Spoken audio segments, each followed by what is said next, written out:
Class. So today we will discuss Coulomb's law,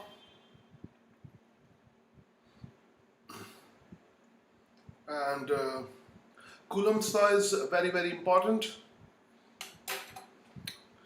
और कल जैसे डिस्कस किया था कि मैंने कूलम्स लॉ से पहले अगर तुम्हें वेक्टर्स आता है तो कूलम्स लॉ के जो क्वेश्चन है सॉल्व करना वो बहुत इजी होगा. So vectors you have to revise, और इसमें जितने भी क्वेश्चन हैं सब के सारे क्वेश्चंस वेक्टर से लगेंगे. वेक्टर के तो वेक्टर की बेसिक एक इंफॉर्मेशन होनी चाहिए, यूनिट वेक्टर वगैरह वगैरह वगैरह. अगर तुम्हें वेक्टर आता है तब तो सही है, तब तो कोई दिक्कत नहीं है. अगर वेक्टर नहीं आता है तो इसके जस्ट बाद, तुम्हारी क्लास के जस्ट बाद 11th क्लास में वेक्टर का एक शॉर्ट, मतलब वेक्टर तो हो गया वहां पर, मगर वेक्टर का एक जो शॉर्ट क्वेश्चन के थ्रू शॉर्ट रिवीजन है जिससे पूरे कॉन्सेप्ट रिवाइज हो जाएंगे. अगर तुम्हें वेक्टर आता है तब तो ओके, स्ट्रीम इज फाइन. अगर तुम्हें वेक्टर आता है तब तो कोई बात नहीं, मगर इसके जस्ट बाद 11th की क्लास में शॉर्ट में वेक्टर रिवाइज करेंगे हम लोग. तो उसमें if you want you can attend the class. Vector की जो क्लास है वो अटेंड कर सकते हो जिनका वेक्टर वीक है, या अटेंड ना कर पाओ तो बाय द वे तो अपलोड हो जाएगी, उसको देख लेना. तो तुम कुछ भी कर सकते हो, शायद केमिस्ट्री की क्लास उसके बाद तो तुम अटेंड नहीं कर सकते हो, तो अपलोड कर दूंगा. तो आज की जो 11th की क्लास है उसमें वेक्टर का पूरा रिवीजन के कुछ क्वेश्चन होंगे, मतलब जिसमें वेक्टर के सारे जो बेसिक कंसेप्ट है वो रिवाइज हो जाएंगे. तो मैं शुरू करता हूँ. कूलम्स लॉ वैसे तो बहुत मुश्किल नहीं है, बस क्वेश्चंस जो है उसमें वेक्टर लगा के आते हैं, इसलिए थोड़ा सा लिटिल बिट वेक्टर की कंसेप्ट आना चाहिए. कूलम्स लॉ ठीक वैसे ही है जैसे न्यूटन्स का सेकेंड लॉ है मैकेनिक्स में. मतलब पूरी इलेक्ट्रोस्टैटिक्स में कूलम्स लॉ का रोल वही है जो न्यूटन्स लॉ का पूरी मैकेनिक्स में है. हर जगह हमें न्यूटन्स लॉ लगाने पड़ते हैं सॉल्व करने के लिए, वैसे ही कूलम्स लॉ यहाँ पे बेसिक है. कूलम्स लॉ के बेस पे इलेक्ट्रोस्टैटिक फोर्स पूरी तरह से डिफाइंड होता है, उसके बेस पे ही इलेक्ट्रिक फील्ड निकालते हैं, ठीक है सारा. So Coulomb's law is very basic concept. So I am going to start now Coulomb's law.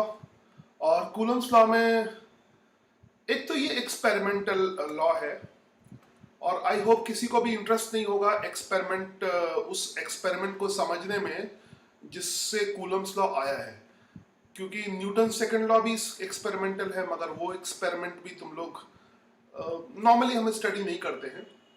तो बहुत बेसिक सा एक्सपेरिमेंट है, बस तुम्हें इतना पता होना चाहिए कि कूलम्स लॉ एक्सपेरिमेंटल लॉ है बस. और वो एक्सपेरिमेंट कौन सा है, क्वेंटिश एक्सपेरिमेंट कहते हैं, मगर उस एक्सपेरिमेंट की फिलहाल अभी कोई इंपॉर्टेंस नहीं है और हम लोग स्टडी भी नहीं करते. बस इतना पता चल जाए कि ये एक्सपेरिमेंट से आया है, ठीक है, इतना सफिशिएंट है. तो अब मैं जल्दी से अपने प्रेजेंटेशन की तरफ आता हूँ. आज मैं बोथ प्रेजेंटेशन और राइटिंग मेथड यूज करूंगा. तो let's start. So yes, I think screen is fine. ये सामने जो आदमी दिख रहा है ये कूलम है, इसकी फोटो, और इसी का लॉ है Coulomb's law. I hope stream is fine and good. और आज हम लोग पढ़ेंगे कूलम्स लॉ. यस, तो इस आदमी का नाम है कूलम, और इसी ने चार्ज पार्टिकल के बीच में फोर्स का जो फॉर्मूला है उसका डिटेल में उसको प्रैक्टिकली निकाला था. प्रैक्टिकली, ये किसी और चीज से नहीं आता. जैसे कुछ जो फॉर्मूले हैं, या ऐसा कहना चाहिए कुछ रिजल्ट, फिर वो फॉर्मूले नहीं होंगे, कुछ रिजल्ट बेसिक फॉर्मूले से आते हैं. जैसे बेसिक फॉर्मूला क्या है, F is equal to m a. यानी जो चीज एक्सपेरिमेंट से आती है या मैथमेटिकल बेस से आती है वो एक्चुअली में फॉर्मूला होता है, ठीक है. तो जैसे F is equal to m a formula है, F is equal to m a formula है, फिर उससे जो आगे रिजल्ट आएगा वो रिजल्ट होगा. तो basic formula F is equal to ma है। ऐसे ही जब तुम काइनेमेटिक्स पढ़ते हो तो बहुत बच्चे कहते हैं कि V is equal to you plus AT लगा लो, delta Y is equal to UT plus half AT square लगा लो। तो वो ये सब जो है ये फॉर्मूले नहीं है, ये रिजल्ट है। और रिजल्ट का ये ड्रॉबैक होता है कि वो सिर्फ एक स्पेसिफिक सिचुएशन में वैलिड होते हैं, स्पेसिफिक जगह वैलिड होते हैं। जैसे v is equal to you plus a t है, या delta y is equal to u t plus half a y t square. I hope you know this. तो ये सब एक्सेलरेशन कांस्टेंट होगा तब वैलिड है। तो ये सब रिजल्ट है। फॉर्मूला है इसमें v is equal to d x upon d t या a is equal to d v upon d t. अक्सर जो फॉर्मूले आते हैं या तो बेसिक एक्सपेरिमेंट से आते हैं या बेसिक मैथमेटिकल एनालिसिस से आते हैं। तो कूलम्स लॉ का फॉर्मूला बेसिक एक्सपेरिमेंट से आया है। और जैसा कि मैंने बोला कि उस एक्सपेरिमेंट में किसी को इंटरेस्ट नहीं होगा, फिर भी आई विल शो दैट एपरेटस जिससे कूलम्स लॉ आया है। I will not explain that, just a moment. I will not explain that, I will show that front screen, I will show that. So फिलहाल तो हम ये छोटी सी बात समझ लें कि दो पॉजिटिव और नेगेटिव चार्ज के बीच में सॉरी अट्रैक्शन फोर्स होता है, इनके बीच में अट्रैक्शन फोर्स होता है। दो सेम नेचर के चार्ज है, रिपल्शन है। एक जो सबसे पहली और सबसे जरूरी बात याद रखनी है, इस पे तुम्हें बहुत सारे न्यूमेरिकल्स मिलेंगे, बहुत जरूरी बात याद रखनी है कि ये जो फोर्स लगता है ना, ये तो एक्सपेरिमेंट से निकालना ये बात अलग है। ये फोर्स इन दोनों चार्जेस को कनेक्ट करने वाली लाइन के अलोंग लगेगा। I hope it is visible. I have drawn a line like this. मैंने एक लाइन बनाई है और ये जो फोर्स है ये इस लाइन के अलोंग लगेगा। मैं एक लाइन बना रहा हूं, एक मिनट, बनाई नहीं है अभी, बना रहा हूं तो बना लेता हूं, एक सेकंड। मेरे पास लाइन बनाने की मशीन नहीं, लाइन बनाने के तरीका है। तो ये जो फोर्स लगेगा ये इस लाइन के अलोंग लगेगा, ऐसा नहीं तुम किसी और डायरेक्शन में लगा रहे हो। तो ये बहुत ध्यान रखो कि फोर्स जो दोनों चार्जेस को कनेक्ट करने वाली लाइन है उसके अलोंग फोर्स लगेगा। ये जो लाल वाला फोर्स है ये दोनों चार्जेस को कनेक्ट करने वाली लाइन के अलोंग लगा है। ये फोर्स ऐसे नहीं लगेगा, ऐसे नहीं लगेगा, या एंगल पे है ना, इस तरह से इस लाइन को कनेक्ट करने वाली लाइन के अलोंग लगेगा या ब्लैक लाइन के अलोंग लगेगा। ये बहुत बेसिक चीज है। सिमिलरली यहां पर भी ये जो फोर्स लगता है ये दोनों को कनेक्ट करने वाली लाइन के अलोंग लगता है। तो वही लाइन हम यहाँ पे और ड्रॉ कर ले, कमांड सी कमांड बी। यस, वो लाइन यहाँ पे भी डाल लें, आ जाओ। वो सेम लाइन यहाँ पे भी,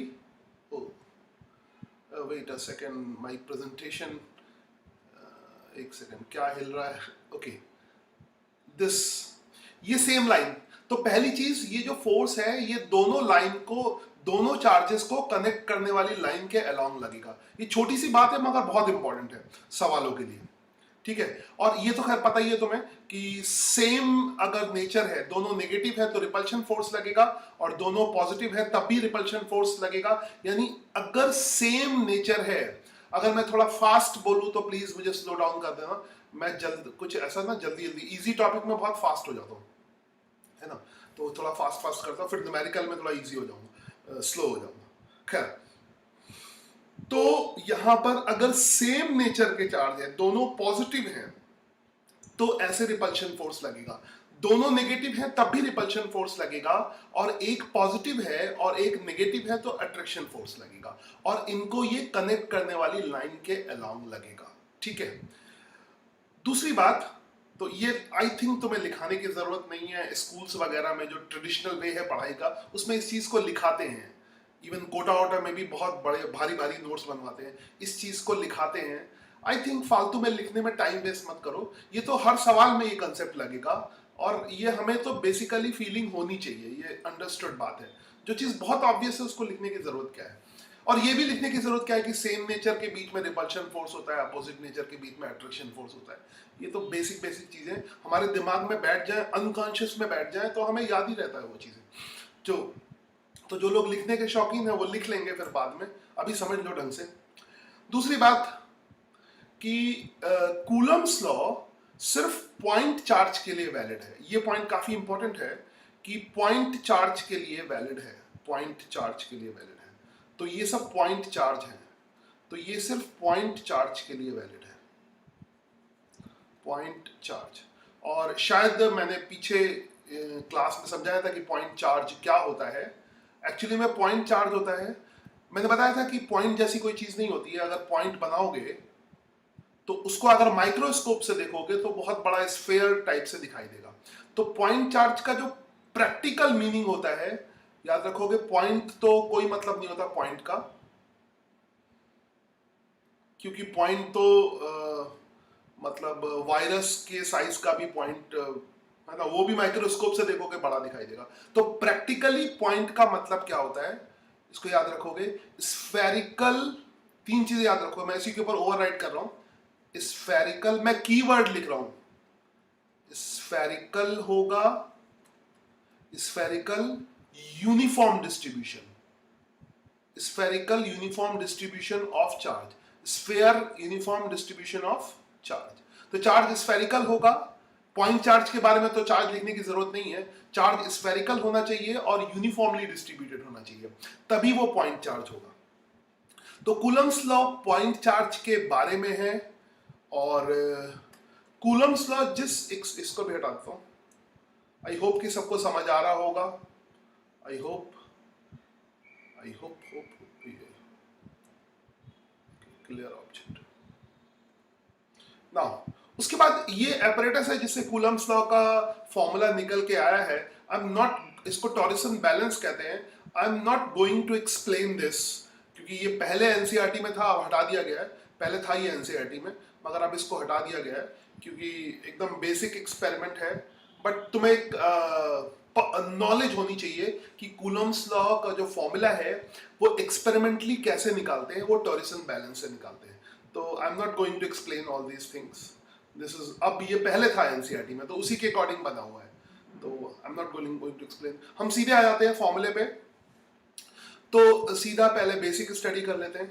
सपोज ये जो चार्जेस हैं ये वैक्यूम में रखे हुए हैं। अभी फिलहाल स्टार्टिंग के लिए ये एज्यूम कर लो कि चार्ज के सराउंडिंग में वैक्यूम है ना, वैक्यूम है। फिर मीडियम का अलग से लेंगे, चार्ज के सराउंडिंग में वैक्यूम है, ठीक है, वैक्यूम है। मीडियम का इफेक्ट हम बाद में कंसीडर करेंगे, फिलहाल हम वैक्यूम लेते हैं। तो चार्ज के सराउंडिंग में अगर वैक्यूम है तो दोनों चार्जेस की वैल्यू Q1 और Q2 है। इसकी वैल्यू Q1 है, इसकी वैल्यू Q2 है।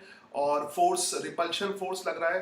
तो फोर्स का जो मैग्नीट्यूड है that is proportional to mod of Q1 Q2। ये मॉड क्यों लगा है? अगर Q1 की वैल्यू नेगेटिव आ जाए, Q2 की वैल्यू पॉजिटिव आ जाए, तो पॉजिटिव नेगेटिव का जो प्रोडक्ट है वो नेगेटिव होता है, तो नेगेटिव को लेना नहीं है, ठीक है। तो दिस फोर्स इज, अगर एकदम अच्छी तरह से लिखो तो force is proportional to mod of Q1 Q2 and force is inversely proportional to r square. तो इससे कंक्लूजन क्या निकलता है?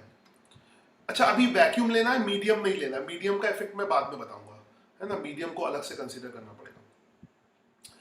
तो क्या होता है कि F is proportional to Q1 Q2।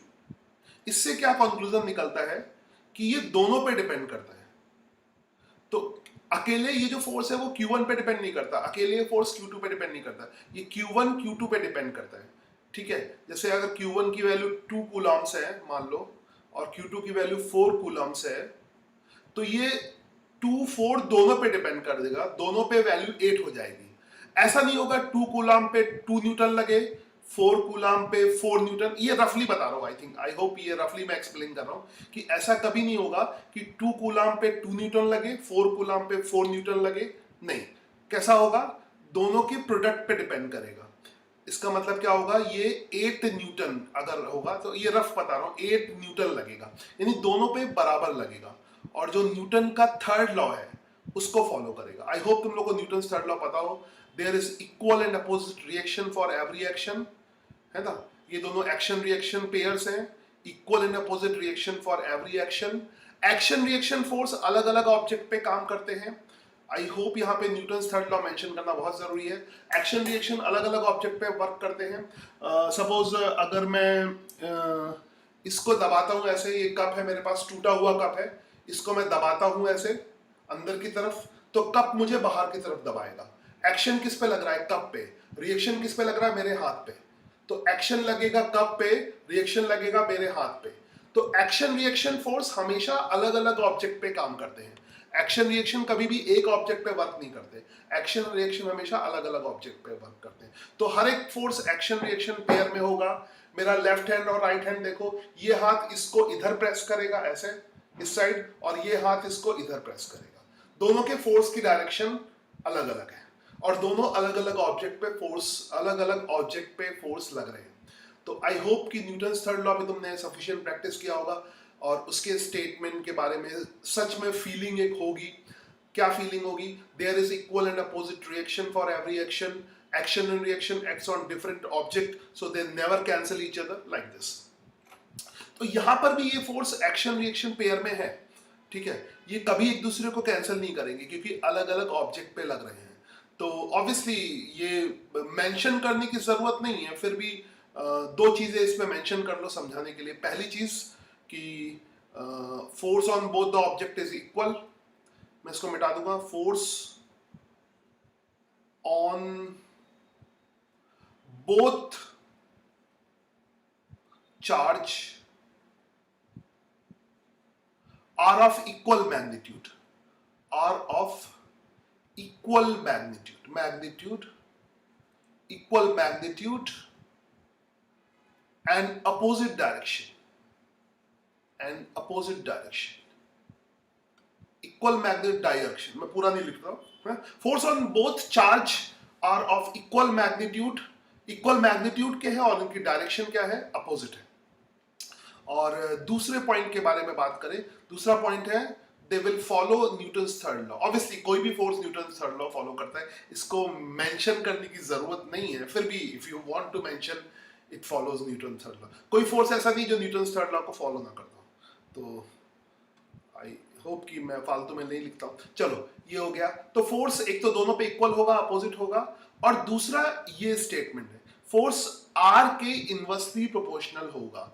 ये काफी इंपॉर्टेंट चीज है, यानी आर की वैल्यू अगर इन दोनों के बीच की डिस्टेंस बढ़ेगी तो फोर्स की वैल्यू कम हो जाएगी, ठीक है, फोर्स की वैल्यू कम हो जाएगी, और अगर डिस्टेंस कम होगी तो फोर्स की वैल्यू ज्यादा होगी। तो नॉर्मली ये जो फोर्सेस होते हैं, ये नॉर्मली फोर्सेस एटॉमिक डिस्टेंस या न्यूक्लियर डिस्टेंस पे वर्क करते हैं, ठीक है। नॉर्मली ये जो फोर्सेस है वो एटॉमिक डिस्टेंस या न्यूक्लियर डिस्टेंस पे बहुत ज्यादा होते हैं, है ना। एटॉमिक डिस्टेंसेस तुम्हें पता होंगी, जैसे एटम का रेडियस वगैरह वगैरह है तो उसमें तुमने पढ़ा होगा। तो और डिस्टेंस ज्यादा होती है तो ये फोर्स की वैल्यू डिक्रीज होके मतलब कम, बहुत कम हो जाती है ना। यू कैन से दिस कि व्हेन आर इंक्रीज करता है, फोर्स की वैल्यू डिक्रीज करती है, आर की वैल्यू इंफिनिटी होती है, टेंड करती है, तो फोर्स की वैल्यू 0 हो जाएगी। और नॉर्मली जो इंफिनिटी है वो थोड़ा सा एक समझना, एक तरह से रिलेटिव क्वांटिटी है। जैसे अगर 10 की पावर -8 मीटर की बात की जाए, जरूरी नहीं कि 1000 किलोमीटर इंफिनिटी हो या कई मिलियन किलोमीटर इंफिनिटी हो। 10 की पावर -8 के रिस्पेक्ट में 1 मीटर क्या है? इंफिनिटी है। 10 की पावर -8 तो बहुत कम है। तो नॉर्मली इलेक्ट्रोस्टैटिक फोर्स के लिए 1 मीटर इंफिनिटी होता है। जो नॉर्मल डिस्टेंसेस होती हैं उनमें ये फोर्स बहुत ज्यादा वर्क नहीं करते, 1 मीटर में वर्क नहीं करेंगे। तो अक्सर ये बहुत ही माइक्रो डिस्टेंसेस पे वर्क करते हैं, एटॉमिक डिस्टेंसेस पे वर्क करते हैं, न्यूक्लियर डिस्टेंसेस पे वर्क करते हैं। 1 मीटर पे इलेक्ट्रोस्टैटिक फोर्स वर्क नहीं करेंगे। तो यू कैन से इनका जो इंफिनिटी होता है वो 1 मीटर के आसपास होता है। ये मैंने रफ डेटा लिया है, मतलब मीटर में होता है, मीटर मतलब इंफिनिटी हो जाएगा, क्योंकि ये 10 की पावर -8 पर भी वर्क करते हैं। नॉर्मली ग्रेविटेशनल फोर्स के लिए तो 1 मीटर बहुत कम होता है। ग्रेविटेशनल फोर्स लार्ज डिस्टेंस पे वर्क करते हैं। दोनों के फॉर्मूले एक जैसे होते हैं मगर दोनों का प्रैक्टिकल पैटर्न बहुत डिफरेंट होता है, ठीक है। जैसे ग्रेविटेशनल फोर्स के लिए दो अगर मास के पार्टिकल हैं तो उनके लिए 1 मीटर पे ग्रेविटेशनल फोर्स वर्क करेगा। जैसे 1 मीटर पे ग्रेविटेशनल फोर्स वर्क करेगा, वैसे मास पे भी डिपेंड करता है। तो नॉर्मली जैसे ये है, ये जो कप है इसको अर्थ पुल करेगी डाउनवर्ड डायरेक्शन में, ग्रेविटेशनल फोर्स इस पे वर्क कर रहा है, ठीक है। मगर जो इलेक्ट्रिक फोर्स है वो 1 मीटर के डिस्टेंस पे वर्क नहीं करेगा, तो 1 मीटर उसके लिए क्या हो गया, इन्फिनिटी हो गया। और ये 10⁻⁸मीटर, 10⁻�6 मीटर, इन सब पे वर्क करता है। तो आई होप यू अंडरस्टैंड कि 1 मीटर 10⁻⁸ मीटर के रिस्पेक्ट में इंफिनिटी है। जैसे सपोज करो 10⁸मीटर 1 मीटर के रिस्पेक्ट में इंफिनिटी है, वैसे ही 1 मीटर क्या है, 10⁻⁸ के रिस्पेक्ट में इंफिनिटी है। तो बेसिकली इंफिनिटी, कोई क्वांटिटी इंफिनिटी है या नहीं है, वो इस बात पे डिपेंड करता है हम किस रेंज में काम कर रहे हैं। जैसे अगर हम बात करें, आजकल वायरस का नाम चल रहा है, तो वायरस के साइज के रिस्पेक्ट में जो है ह्यूमन का साइज तो इंफिनिटी से बहुत ज्यादा है ना, वायरस का साइज तो इतना कम है, तो हम लोग वायरस के रिस्पेक्ट में इंफिनिटी है। ओके, अच्छा, और जो मून है, मून का जो साइज है, मून का जो मास है, वो हमारे रिस्पेक्ट में इंफिनिटी है। तो इंफिनिटी एक रिलेटिव क्वांटिटी होती है, इंफिनिटी मतलब बहुत ज्यादा एक रिलेटिव क्वांटिटी होती है। तो वायरस के साइज के रिस्पेक्ट में हमारा साइज इंफिनिटी है, और मून का इंफिनिटी है हमारे साइज के रिस्पेक्ट में। आई होप यू अंडरस्टैंड कि ये फोर्स कैसे वेरी करता है। तो ये जो फोर्स है वो इनवर्स, डिस्टेंस अगर कम होती है तो फोर्स की वैल्यू ज्यादा होती है, डिस्टेंस अगर कम होती है तो फोर्स की वैल्यू ज्यादा होती है, और डिस्टेंस ज्यादा होती है तो फोर्स की वैल्यू कम होती है। इसको हम नाम देते हैं इनवर्स स्क्वायर फोर्स। इस ऐसा ही एक्चुअली में अगर तुमने 11th क्लास में ग्रेविटेशनल फोर्स ठीक से पढ़ा होगा तो बहुत सारी चीजें इस फोर्स की, इलेक्ट्रोस्टैटिक फोर्स की ग्रेविटेशनल फोर्स से मिलती हैं। बहुत सारी चीजें इस फोर्स की ग्रेविटेशन, अभी फोटो हटाता हूँ 1 मिनट, बहुत देर हो गई। बहुत सारी चीजें इस फोर्स की ग्रेविटेशनल फोर्स से मिलती हैं। तो अगर तुमने 11th, कई जो जगह 11th क्लास में ग्रेविटेशनल चैप्टर नहीं पढ़ाते हैं, खासकर जो जेई नीट की तैयारी करते हैं वो अक्सर ग्रेविटेशनल फोर्स वाला चैप्टर नहीं पढ़ते हैं, तो वो ये कहते हैं कि इलेक्ट्रोस्टैटिक में तो अपने आप ही कवर हो जाएगा। तो उन दोनों चैप्टर में काफी सिमिलरिटीज हैं। जिसने ग्रेविटेशनल बहुत डिटेल में पढ़ा होगा उसको ये इजी लग रहा होगा, या अगर नहीं भी पढ़ा होगा तो ग्रेविटेशनल फोर्स एकदम इसी तरह से होता है, उसको हम कंसीडर करेंगे। खैर मैं आगे बढ़ता हूं। इसको हम कहते हैं इनवर्स स्क्वायर फोर्स, इसको हम कहते हैं इनवर्स स्क्वायर, क्योंकि ये स्क्वायर का इनवर्स है। तो एक स्पेशल नाम होता है इनवर्स स्क्वायर फोर्स। कुछ भी खास नहीं है इसमें, inverse square force. I think इसमें कुछ भी ऐसा नहीं है कि अजीब सी चीज हो, है ही वैसे। उल्टा, इनवर्स का मतलब होता है उल्टा। आई थिंक स्पेलिंग स्क्वायर, और स्क्वायर आर के स्क्वायर के इनवर्सली प्रोपोर्शनल है। तो वर्ड से मीनिंग क्लियर है। कुछ लोग इसको बहुत हाई प्रोफाइल क्या बोलते हैं, इनवर्स स्क्वायर फोर्स है, पता नहीं कौन सी चीज हो गई है। इट इज सिंपल, ये आर स्क्वायर के इनवर्सली प्रोपोर्शनल है, सिंपल सी बात है। तो ये फोर्स दोनों पे डिपेंड करता है, Q1 Q2 के मॉड पे डिपेंड करता है। कई बच्चे खाली ऐसे लिखते हैं Q1 Q2, वो ठीक नहीं है। एनसीईआरटी में मॉड करके दिया हुआ है तो अच्छा रहेगा, मॉड करके लिखो हर जगह तो ज्यादा इफेक्टिव होगा। तो कई जो है क्वेश्चन करते समय खाली Q1 Q2 लिखते हैं, वो लिखना मेरे हिसाब से सही नहीं है। मॉड इज परफेक्ट, ठीक है, क्योंकि Q1 Q2 अगर नेगेटिव आ जाएगा तब भी तुम पॉजिटिव वैल्यू लोगे। ये फोर्स के मैग्नीट्यूड के बारे में बात कर रहे हैं, तो काफी डिस्कशन हो गया इस बारे में, आगे बढ़ते हैं। तो इन दोनों को अगर कंबाइंड हम कर देंगे, वेट, इन दोनों को अगर कंबाइंड कर देंगे, अगर इनको कंबाइंड कर देंगे, व्हाट हैपेंड टू दिस? हाँ, so when you combined it, एक सेकंड लिटिल बिट पीछे, व्हेन यू कंबाइंड इट तो एक प्रोपोर्शनलिटी का साइन आएगा, और उसको हटाओगे तो एक कांस्टेंट आएगा, के कांस्टेंट आएगा, ठीक है, के कांस्टेंट आएगा। नाउ यहां पर थोड़ा सा सिमिलर फॉर्मूला तुम्हें याद होगा, ग्रेविटेशनल फोर्स का ऐसा ही फॉर्मूला होता है ना, सेम फॉर्मूला होता है। अगर दो मास के पार्टिकल के बीच में ग्रेविटेशनल फोर्स की बात करें, चार्ज होगा तो कुछ ना कुछ मास होगा, तो ऑब्वियसली इनके बीच में ग्रेविटेशनल फोर्स भी होगा। तो अगर सपोज करो हम इनका मास कंसीडर करें, सपोज इसका मास m1 है और इसका मास m2 है, दोनों की वैल्यू क्या होगी वो बाद में बात करेंगे। तो अगर इनका मास है तो इनके बीच में ग्रेविटेशनल अट्रैक्टिव फोर्स भी वर्क करेगा, जो कनेक्ट करने वाली लाइन के अलोंग होगा, एकदम ऐसा ही होगा। इलेक्ट्रोस्टैटिक यहाँ पे रिपल्शन है और ग्रेविटेशनल फोर्स जो है वो अट्रैक्शन है। तो इसको मैं एफ जी लिख देता हूँ, this is gravitational attraction force F G. तो एफ जी की जो वैल्यू है, एफ जी की जो वैल्यू है that is also like that. वहां पे ग्रेविटेशनल कांस्टेंट आता है और चार्ज की जगह मास आता है m1 m2, दोनों एक तरह से कंपैरेबल क्वांटिटी है, और डिस्टेंस का स्क्वायर आता है, r का स्क्वायर आता है। F gravitational is equal to g m1 m2 divided by r square, इस तरह से आता है। F is equal to g m1 m2 divided by r square आता है। तो बहुत सिमिलरिटी है दोनों में। यहां पर Q1 Q2 आ रहा है, यहां पर M1 M2 आता है, और मास क्योंकि नेगेटिव नहीं होता, मास कभी भी किसी चीज का नेगेटिव नहीं होता, तो यहां पर मॉड नहीं लगाते हैं। मॉड लगाने की जरूरत नहीं है कि मास कभी नेगेटिव होता ही नहीं है, तो जरूरत नहीं है। तो यहां पर फॉर्मूले दोनों इनवर्स स्क्वायर हैं। ये चार्ज के प्रोडक्ट पे डिपेंड करता है, ये मास के प्रोडक्ट पे डिपेंड करता है। यहां पर कांस्टेंट k है और यहां पर कांस्टेंट g है। बस जो मेजर डिफरेंस है वो इस कांस्टेंट को लेके है। यहां पर ग्रेविटेशनल कांस्टेंट तुमने नाम सुना होगा, ये एक यूनिवर्सल कांस्टेंट होता है, यूनिवर्सल कांस्टेंट है, ये एक यूनिवर्सल कांस्टेंट है।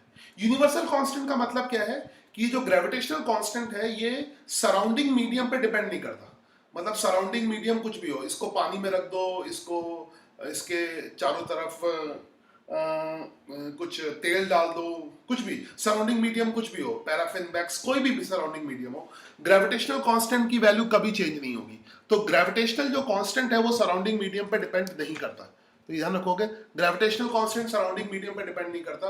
और यहां पर ये कांस्टेंट है, इसीलिए इसको कहते हैं यूनिवर्सल ग्रेविटेशनल कांस्टेंट। मैं पूरा डिटेल में नहीं लिख रहा हूं, मैं एकदम कीवर्ड लिख रहा हूं। यूनिवर्सल कहते ही इसीलिए है कि मास को, चाहे तुम दो मास के पार्टिकल को ऑयल के अंदर डाल दो, वाटर के अंदर डाल दो, या कोई भी मीडियम के अंदर डाल दो, ग्रेविटेशनल फोर्स की वैल्यू नहीं चेंज होने वाली है। मगर ये जो कांस्टेंट है इसका, इलेक्ट्रोस्टैटिक फोर्स का जो कांस्टेंट है, ये सराउंडिंग मीडियम पे डिपेंड करेगा। Depends on surrounding medium, depends on, ये एक मेजर डिफरेंस है दोनों में।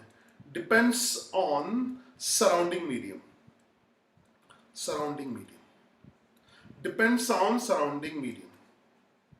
तो ये जो कांस्टेंट है वो सराउंडिंग मीडियम पे डिपेंड करता है। ग्रेविटेशनल कांस्टेंट सराउंडिंग मीडियम पे डिपेंड करता है, ठीक है। तो ध्यान रखोगे, ग्रेविटेशनल कांस्टेंट सराउंडिंग मीडियम पे डिपेंड्स ऑन सराउंडिंग मीडियम।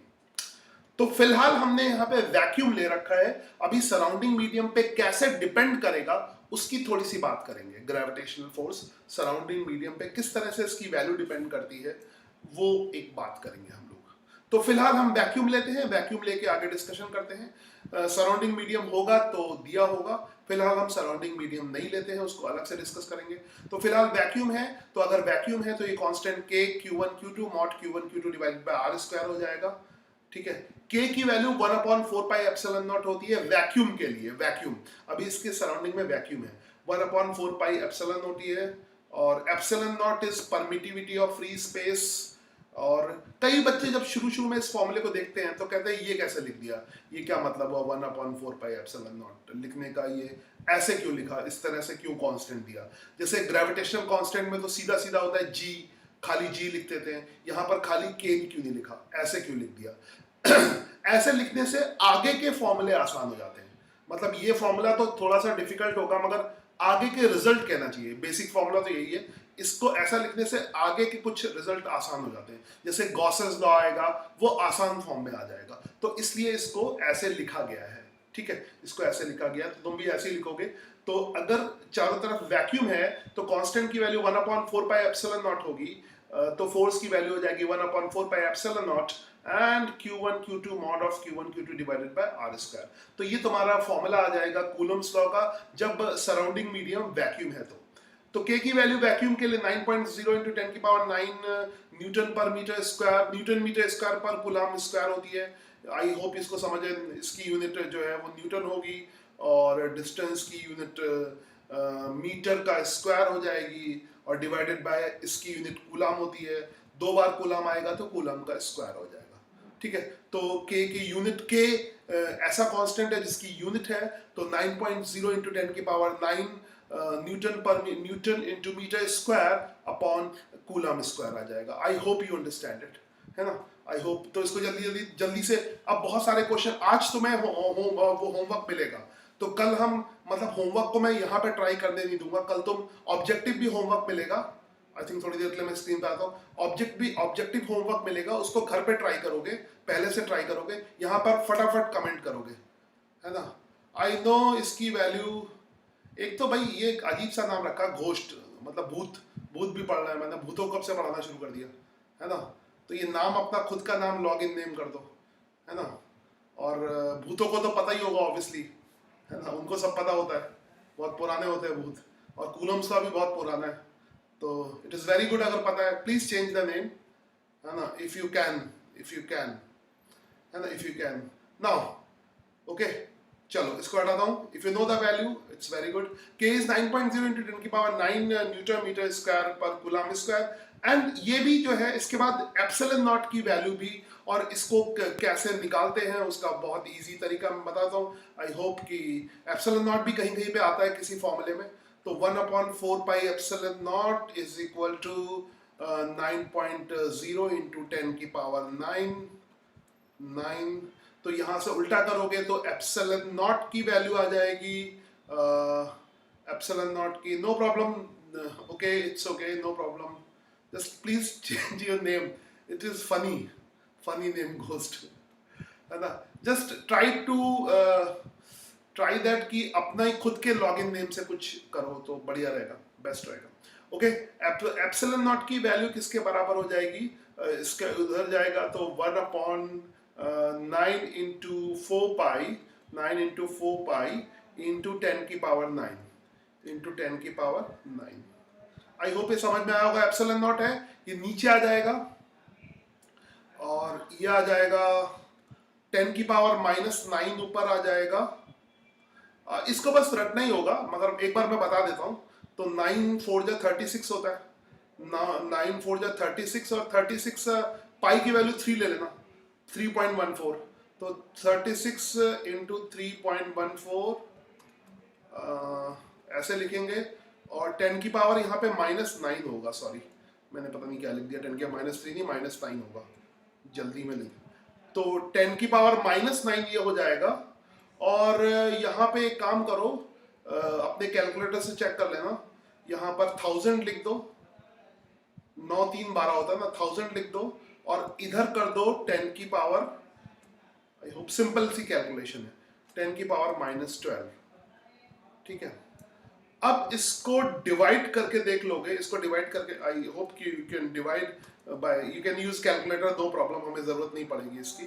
तो this will come 8.85, this will come 8.85 into 10 की पावर -12, दिस इज 8.85 इंटू 10 की पावर -12, 9.0 इंटू 10 की पावर 9। अगर इस तरह से अगर लिखने का शौक है तो व्हाट्सएप पे लिख के भेजो, ऐसे समझ नहीं आता, है ना। और फिलहाल लिखने की जरूरत नहीं है, समझ आ रहा है, यस नो करते रहो, बट ये मैथमेटिकल लिखना है तो व्हाट्सएप पे लिख के भेजो। एक मिनट, मैं क्या करूँ, एक्चुअली मैं अगर फोटो अपना ऑन कर दूं तो मैं कमेंट का आंसर दे रहा हूँ। हाँ, ये मैं थोड़ा सा अभी कोशिश करता हूँ कि अगर मैं आ जाऊँ तो कमेंट का आंसर दे रहा हूँ। तो ये I think some ghost is commenting, please change your name, otherwise type your name, and there is no need to write like this, okay। अगर फिलहाल तो मैंने कुछ पूछा नहीं है, अगर अभी सिर्फ ये कमेंट कर सकते हो यस सर, और इसको, अगर इसका मैंने सोल्यूशन बताया कि कोई भी चीज़ ऐसे लिख कर भेजना है मैथमेटिकल चीज़, तो व्हाट्सएप पे लिखो बड़ा और सेंड कर दो, है ना। अगर मुझे अच्छा लगेगा I will show it, okay, I will show it, then comment it, okay. So continue रहते हैं, तो you can yes no, you can comment yes no. अभी मैंने कुछ पूछा, बहुत मौका दूंगा, अभी बहुत मौका दूंगा, तुम्हें टाइप करने का जबरदस्त मौका दूंगा, डोंट टेक टेंशन। अब हम तो क्वेश्चन ही क्वेश्चन करते हैं ना। ये हो गया, सो इट इज, तो एप्सिलॉन नॉट की वैल्यू आ गई 8.85 इंटू 10 की पावर -12। आई थिंक सारे बच्चे इसको समझ गए हैं। एप्सिलॉन नॉट याद रखेंगे, के की वैल्यू याद रखेंगे, के की वैल्यू 1/4 पाई एप्सिलॉन नॉट है, और याद क्या रखेंगे, इलेक्ट्रोस्टैटिक में आगे हर एक सवाल में के की वैल्यू यूज होगी, एप्सिलॉन नॉट की वैल्यू यूज होगी, है ना। तो कोई कोई इसको 8.86 भी बोलते हैं, तो यही याद रखो 8.85। I hope everyone understand it. और आज का जो कम से कम अगर वेक्टर पूरा ना पढ़ना तो आज का 11th वाला वेक्टर तुम लोग देख लेना, मैं यूट्यूब पे अपलोड कर दूंगा तो वो देख लेना, क्योंकि वेक्टर इसमें बहुत जम के लगेगा। तो फोर्स की वैल्यू हो जाएगी, okay very good, oh force की वैल्यू हो जाएगी 9.0 इंटू 10 की power 9 mod of Q1 Q2 divided by R square. तो ये फॉर्मूला याद रखोगे, K की वैल्यू करके याद रखोगे, तो इट विल बी 9.0। एक सेकेंड, वेट अ सेकेंड, इसमें मैंने कुछ कर दिया है। यहाँ पर अगर दोनों चार्ज की वैल्यू 1 कूलाम हो, Q1 Q2 दोनों की वैल्यू 1 कूलाम हो और उनके बीच की डिस्टेंस 1 मीटर हो, तो 1 इंटू 1 डिवाइडेड बाय 1 स्क्वायर। यानी ये जो कांस्टेंट है वो कैसे डिफाइन करोगे, अगर दो 1 कूलाम के चार्ज हैं, उनके बीच की डिस्टेंस 1 मीटर है, तब फोर्स क्या होगा 9.0 इंटू 10 की पावर 9 मीटर। ये एक ट्रेडिशनल तरीका है, सबको पता होगा कि हम डिफाइन कैसे करते हैं फोर्स, मतलब के को कैसे डिफाइन करते हैं, है ना। तो के कैसे डिफाइन होगा, एक कूलाम के चार्ज 1 मीटर की डिस्टेंस पे रखेंगे तो फोर्स कितना लगेगा 9.8 इंटू 10 की पावर 9 मीटर। तो इससे के डिफाइन हो जाएगा, जो भी है। Now ये हो गया। Now let's talk about surrounding medium। अभी मैंने इस प्रेजेंटेशन में सराउंडिंग मीडियम नहीं लिया है। अब एक इंपॉर्टेंट डिस्कशन करते हैं, इसको हटा देते हैं। Now take the charge in surrounding medium। So we have 2 point charges, assume that 2 point charges, और यहाँ पे सराउंडिंग मीडियम है। तो ये थोड़ा सा बढ़िया डिस्कशन है, तो इसको ध्यान से देखना। पहले मैं 2 पॉइंट चार्जेस, कलर चेंज करता हूँ। You can take, yeah, I will take white color।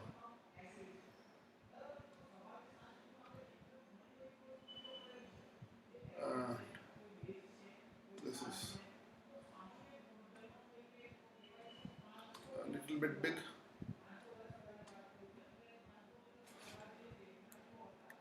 So एक पॉइंट चार्ज है and command C, command V, what the hell, एक दूसरा पॉइंट चार्ज है, दोनों डिफरेंट साइज के भी हो सकते हैं, नो प्रॉब्लम, दोनों मगर पॉइंट यूनिफॉर्म स्फेरिकल होने चाहिए। We have 2 point charges and इसके सराउंडिंग में एक मीडियम है, एंड इसके सराउंडिंग में एक मीडियम है, सराउंडिंग में मीडियम है। तो सराउंडिंग मीडियम का तो मैं एक सराउंडिंग मीडियम ऐसे दिखा रहा हूं, this is surrounding medium.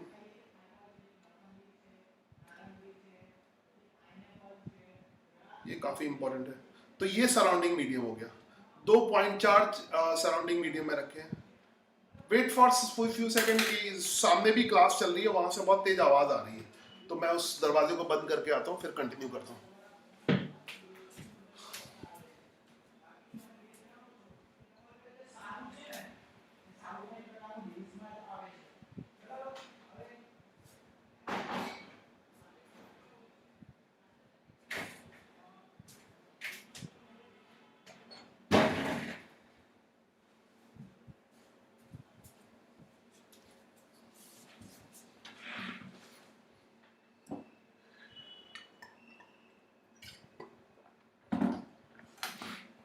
Okay let's continue.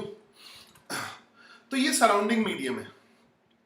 Okay, surrounding medium में बहुत सारे मॉलिक्यूल्स होंगे। अगर सराउंडिंग मीडियम की बात की जाए तो कोई भी सराउंडिंग मीडियम में क्या होता है, इस तरह से मॉलिक्यूल होते हैं, है ना। सराउंडिंग मीडियम में मॉलिक्यूल होंगे, ठीक है, सराउंडिंग मीडियम में बहुत सारे मॉलिक्यूल होंगे। Okay, let me make the molecules. चलो पहले फोर्स बना लेता हूं। नाउ अब ये जो चार्ज पार्टिकल है, सपोज करो सेम नेचर के दोनों, ग्रीन नेचर के दोनों पॉजिटिव या दोनों नेगेटिव, जो मर्जी हो ले लो। सपोज करो ये चार्ज पार्टिकल एक दूसरे को रिपेल कर रहे हैं, ठीक है, एक दूसरे को रिपेल कर रहे हैं। इस चार्ज की वैल्यू Q1 है, इसकी Q2 है, और दोनों पे रिपल्शन फोर्स का मैग्नीट्यूड सेम होगा ऑब्वियसली, ठीक है। अब ऑब्वियसली इस पे चार्ज है कुछ पॉजिटिव, आई होप इसमें ब्लैक कलर विजिबल होगा। इस पे पॉजिटिव चार्ज है और इस पे पॉजिटिव चार्ज है।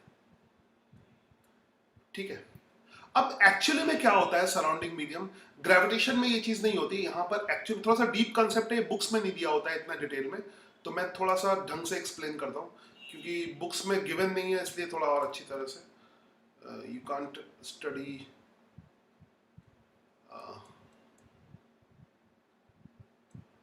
ठीक है, एक सेकेंड, आई होप कि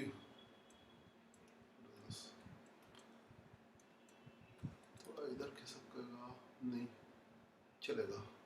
ओके, सो अब क्या होता है, सराउंडिंग मीडियम में मॉलिक्यूल्स होंगे, क्योंकि सराउंडिंग मीडियम डाइलेक्ट्रिक होगा, पानी होगा या कोई और चीज, ऑयल होगा या वैक्स होगा, you can take any material जिसमें ये रखे हैं। अब इस पॉजिटिव चार्ज की वजह से ये पोलराइज हो जाते हैं, सराउंडिंग मीडियम के जो मॉलिक्यूल हैं वो पोलराइज हो जाते हैं। पहले सपोज करो अनपोलराइज थे, वो मैंने दिखाया, ये पोलराइज हो जाते हैं। तो अगर मैं सराउंडिंग मीडियम के मॉलिक्यूल दिखाऊं तो ऐसे दिखा रहा हूँ, लिटिल बिट बड़ा दिखाता हूँ, लिटिल बिट बड़ा, एक second, I can use like this, थोड़ा सा डिफिकल्ट है शो करना, I want to show it properly. This is the molecule.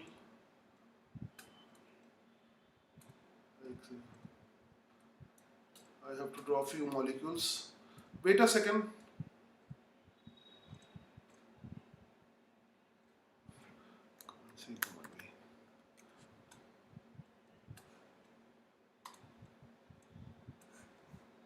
यहाँ पे एक मॉलिक्यूल पहुंचा दिया,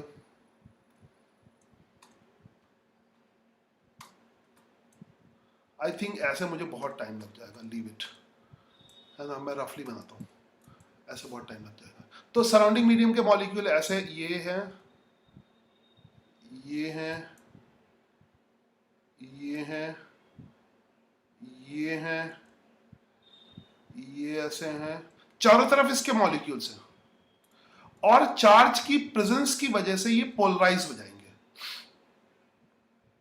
चार्ज की प्रेजेंस की वजह से ये पोलराइज हो जाएंगे। तो ये बेसिकली क्या होगा, ये नेगेटिव को अपनी तरफ अट्रैक्ट कर लेगा, मतलब पोलराइज नेगेटिव इधर हो जाएगा और पॉजिटिव इधर हो जाएगा, यहाँ पे नेगेटिव हो जाएगा, ये पॉजिटिव हो जाएगा, इस तरफ इधर ये नेगेटिव हो जाएगा, ये पॉजिटिव हो जाएगा। एक और मॉलिक्यूल देते हैं, ये नेगेटिव इधर आ जाएगा, पॉजिटिव इधर आ जाएगा, है ना, इस तरह से नेगेटिव इधर आ जाएगा, पॉजिटिव इधर आ जाएगा, पॉजिटिव नेगेटिव को अट्रैक्ट करेगा, नेगेटिव ऐसे हो जाएगा, पॉजिटिव इधर हो जाएगा ना, इस तरह से ये पोलराइज हो जाएंगे, मतलब इंडक्शन हो जाएगा, इसमें इंडक्शन हो जाएगा, नेगेटिव पॉजिटिव, ये इंडक्शन हो जाएगा।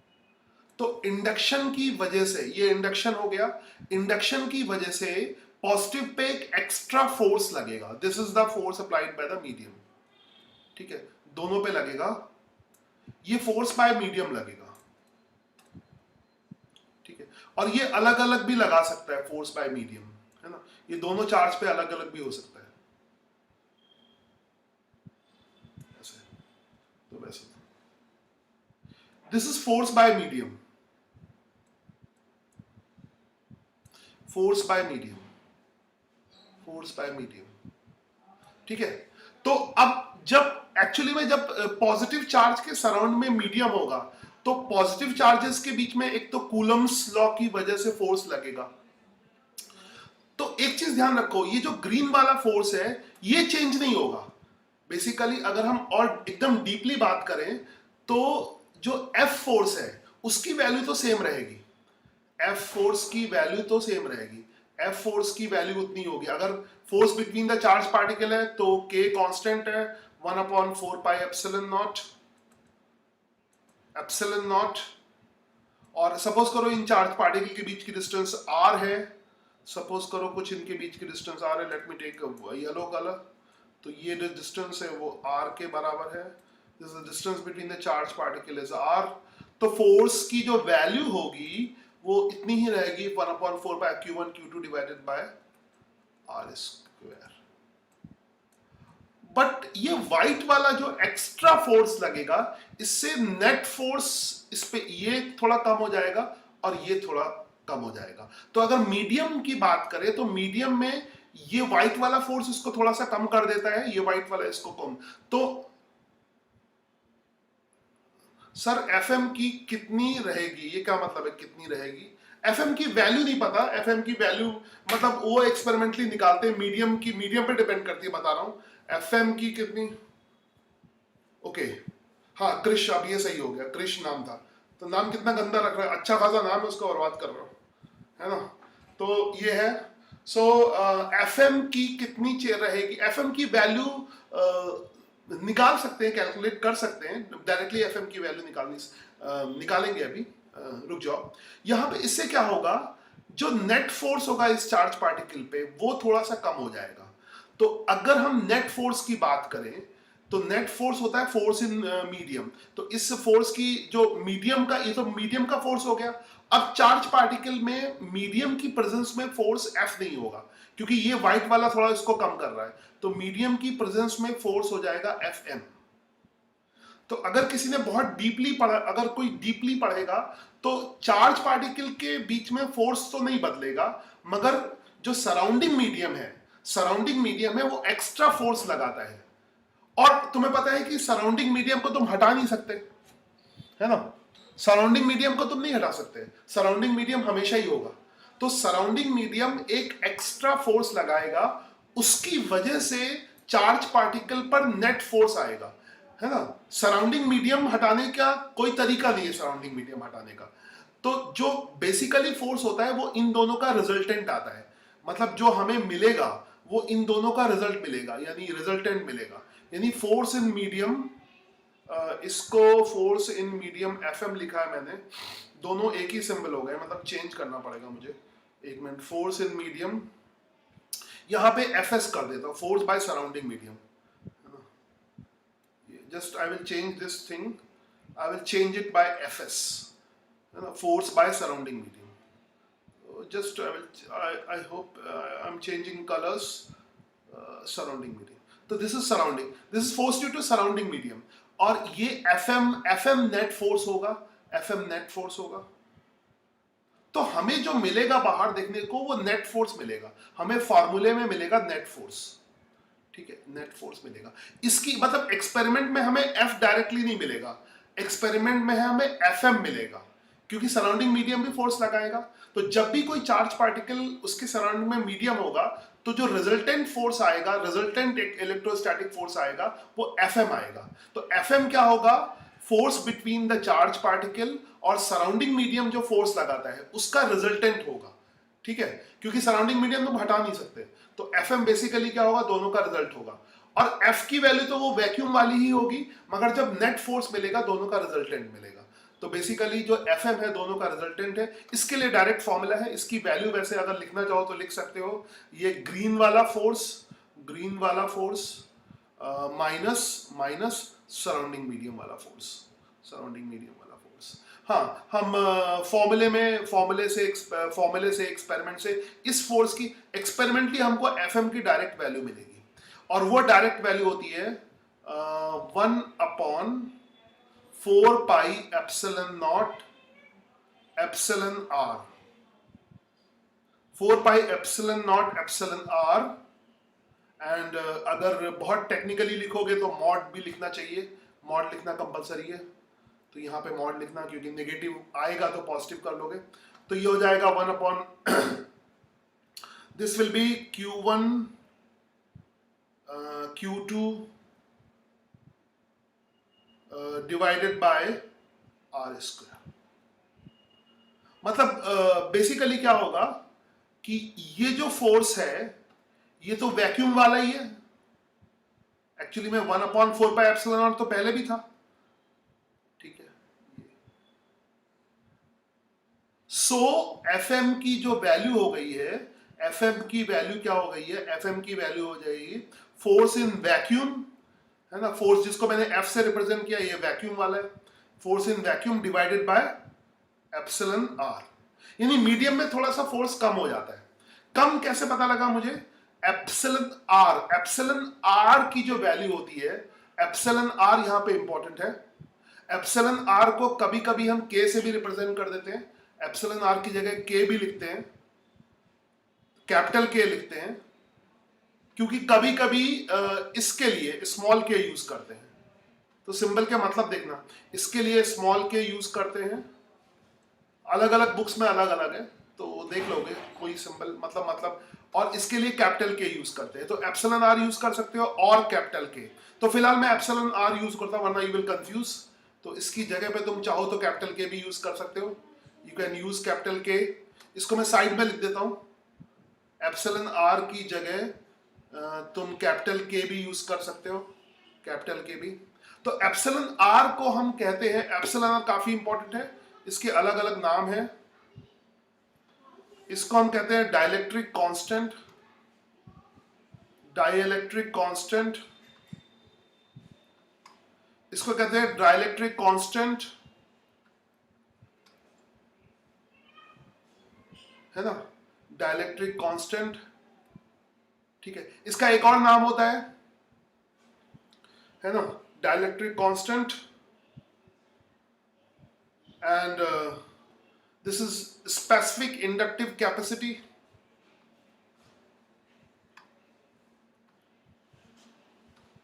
inductive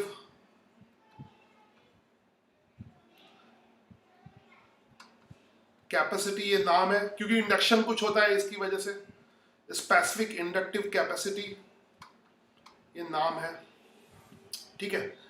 तो डाइलेक्ट्रिक कांस्टेंट या एक तरह से और नाम दिया जाता है इसमें। यहां पर एक और वर्ड आता है, जैसे इसमें आ गया एप्सिलॉन नॉट एप्सिलॉन आर, तो एक कुछ और नॉमेनक्लेचर और है थोड़ा सा। एप्सिलॉन नॉट को हम कहते हैं परमिटिविटी ऑफ फ्री स्पेस, मतलब फ्री स्पेस में परमिशन, फ्री स्पेस में परमिशन फॉर द फोर्स, तो this is called permittivity of free space, permittivity of free space, permittivity of free space, free space. अच्छा, इसके बेसिस पे epsilon, ये epsilon not into epsilon r, इसका एक combined नाम होता है। एक्चुअली में एप्सिलॉन कंबाइंड सिंबल होता है epsilon m, which is epsilon not epsilon r. इस सिंबल को यूज करके force in the presence of medium, उसको हम क्या लिख सकते हैं, 1 अपॉन, देखो एप्सिलॉन नॉट और एप्सिलॉन आर, एप्सिलॉन नॉट और एप्सिलॉन आर की जगह हमने क्या लिख लिया, एप्सिलॉन एम। सो ये आ जाएगा 1 upon 4 pi epsilon m, epsilon m, और Q1 Q2 divided by r square, Q1 Q2 divided by r square. इसको हम कहते हैं परमिटिविटी ऑफ मीडियम। हर किसी का अपना अपना नाम है, इसको हम कहते हैं permittivity of medium, permittivity, permittivity of medium. I don't know, spelling तो सही होनी चाहिए, बट आई डोंट केयर अगर स्पेलिंग गलत हो तो। परमिटिविटी ऑफ मीडियम, सो तो ये डिफरेंट आ गया। तो इसके रेफरेंस पे इसका एक और नाम होता है, इसके कॉन्टेक्स्ट में इसको कहते हैं रिलेटिव परमिटिविटी। रिलेटिव, क्योंकि ये परमिटिविटी ऑफ मीडियम हो गया epsilon m, epsilon not permittivity of free space हो गया। ये एक्चुअली में मीडियम की परमिटिविटी होती है, और इसका मीनिंग वही होता है कि ये मीडियम पे डिपेंड करता है। अगर क्रूड लैंग्वेज में बात की जाए, एकदम रफ लैंग्वेज में, तो you can say permission of medium. Exactly technical language नहीं है, you can say permission of medium, permission of medium, that is permission of medium.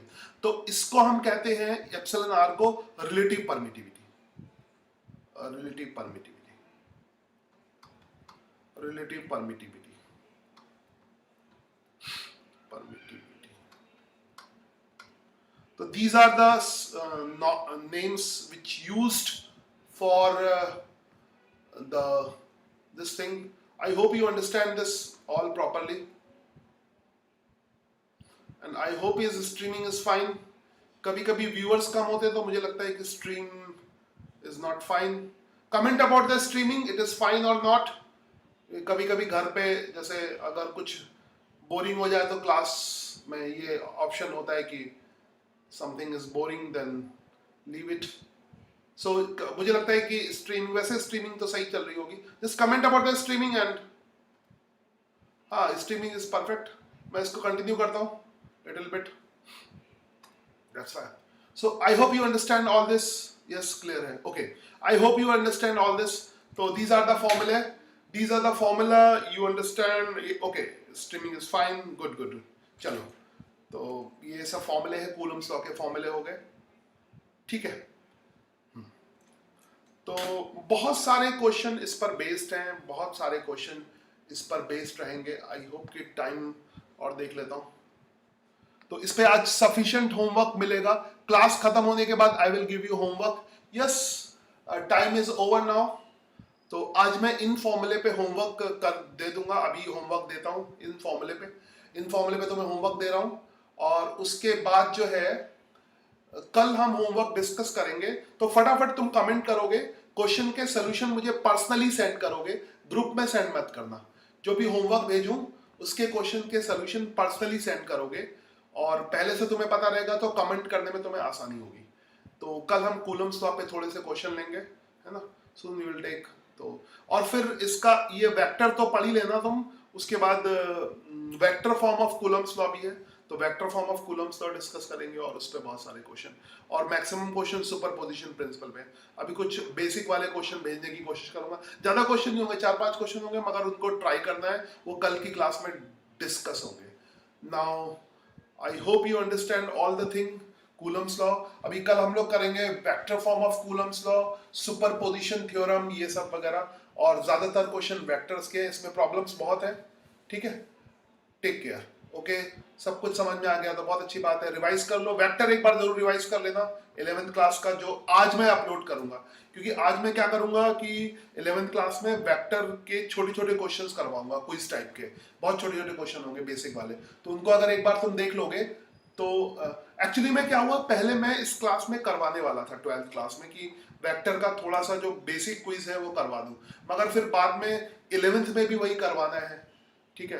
तो तुम उस पर भी देख सकते हो, तो उस पे तो अपलोड हो जाएगा इसी वाले चैनल पे, तो उसमें देख लेना फिर जब क्लास के बाद। चलो, टेक केयर।